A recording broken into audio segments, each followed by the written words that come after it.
দেখাচ্ছি সেই ছবি যেখানে নিচে একেবারে কনভয়ে তিনি যেমন কথা বলছেন তেমনি মানে তিনি কিন্তু বাড়ির দিকে সেই বাড়ির দিকে কিন্তু আসতে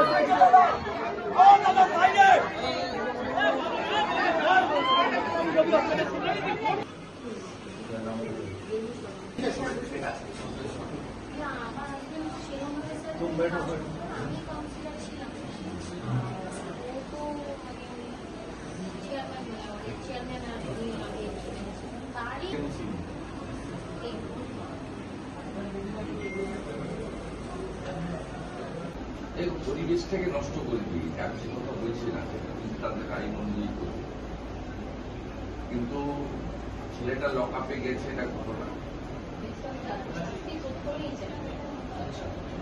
রাজনীতি করার জন্য প্রাক্তন মুখ্যমন্ত্রী এখানে এসেছিলেন, আমার বাড়ির লোকরা, তার বিচার পাইয়ে দেবে সরকার এবং লোকাল প্রশাসন।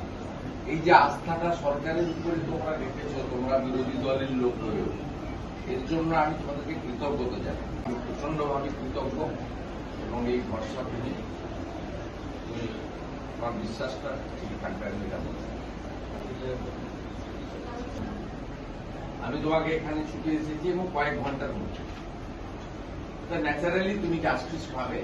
তোমার বাচ্চাদের ভালো করে তুমি দেখো, আর তোমার বাড়িতে সিপি সাহেব, ডিসি সাহেব আছেন, এমএলএ আছে, আমার কেউ ডিস্টার্ব করবে আপনার কাছে এইটাই তো বাচ্চার নামে